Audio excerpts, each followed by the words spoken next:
Miami, la Floride, l'océan, les jolies filles et les belles voitures, un théâtre de rêve pour essayer une supercar.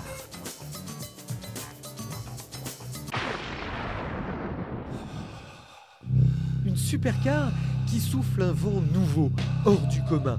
Il va falloir d'une manière ou d'une autre s'y habituer. Le diesel, oui, le diesel, envahit pour la première fois l'univers des grandes GT de ce monde. Sacrilège, oui sans doute, mais Audi était le seul constructeur à avoir cette légitimité pour oser cette révolution. La R8 prend une autre dimension en se dotant d'un 12 cylindres TDI de 500 chevaux, un concept qui prend le nom, et ça n'est pas un hasard, de R8 V12 TDI, Le Mans.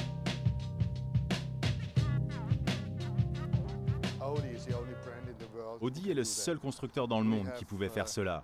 Nous avons engagé des moteurs diesel aux 24 heures du Mans et nous avons été les premiers à gagner le Mans avec ce type de moteur. C'était évident qu'avec notre expérience dans le diesel, nous allions mettre ce type de moteur dans la R8.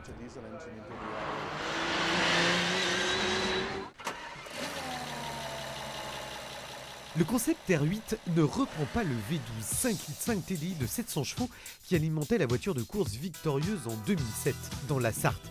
La R8 utilise en fait un inédit V12 6 litres de 500 chevaux ouvert à 60 degrés. Mais l'intégration de ce V12 TDI a été particulièrement difficile, le manque de place, assurément.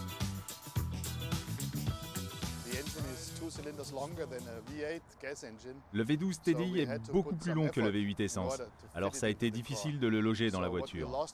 Ce que nous avons perdu, c'est la place qu'il y avait derrière les sièges dans la R8 classique. Et maintenant, on n'a plus la place pour les sacs de golf. Le sac de golf, bon, d'accord, on s'en passe, il ne rentre pas, mais le couple phénoménal que délivre ce V12 devra passer par une nouvelle boîte de vitesse chez Audi. La plus grande difficulté que nous avons rencontrée, c'est la boîte de vitesse. Ce V12 TDI a un couple de 1000 Nm. Et nous n'avons pas de transmission qui puisse rentrer dans la voiture et qui résiste à ce couple énorme. Mais la différence ne s'arrête pas là. Le son également. Déroutant, le V12 est métallique presque sans âme, surtout lorsqu'on le compare à celui du V8 essence. En attendant, les designers d'Ingolstadt s'en sont donnés à cœur joie.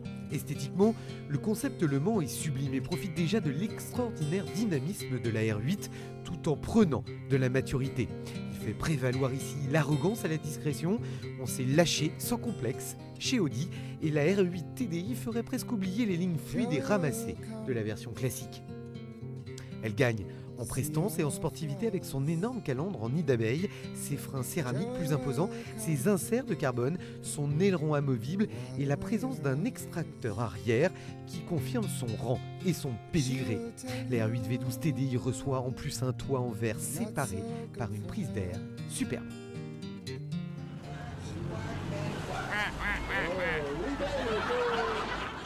Welcome to Strength and Understanding. Évidemment, on soigne aussi les intérieurs chez Audi. À noter un petit éclairage sympathique pour annoncer la couleur. On retiendra quelques subtilités comme la clé qui disparaît au profit d'un bouton, idée venue de la Ferrari 430, que le compte tours s'arrête immanquablement à 4500 tours, que la sportivité et l'élégance dans cet univers exigu font très bon ménage.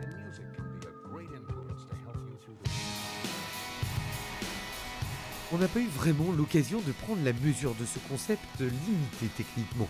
Mais le véritable chef-d'œuvre de ce moteur, c'est son couple. On sent que la R8 V12 TDI est capable de lâcher toute sa férocité en un clin d'œil.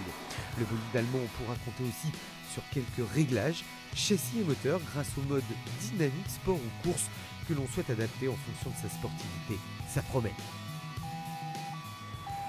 Bon, je vous assure, il ne m'a pas arrêté pour excès de vitesse. De toute façon, je ne pouvais pas aller trop vite avec ce concept car. En revanche, je lui ai expliqué, parce qu'il était très intéressé par la voiture, qu'elle était encore à l'état de concept, mais qu'elle serait bientôt sur les routes de Floride. On nous l'assure de l'autre côté du Rhin, Audi annonce sans préciser encore la date, la production de 500 modèles, tout au plus.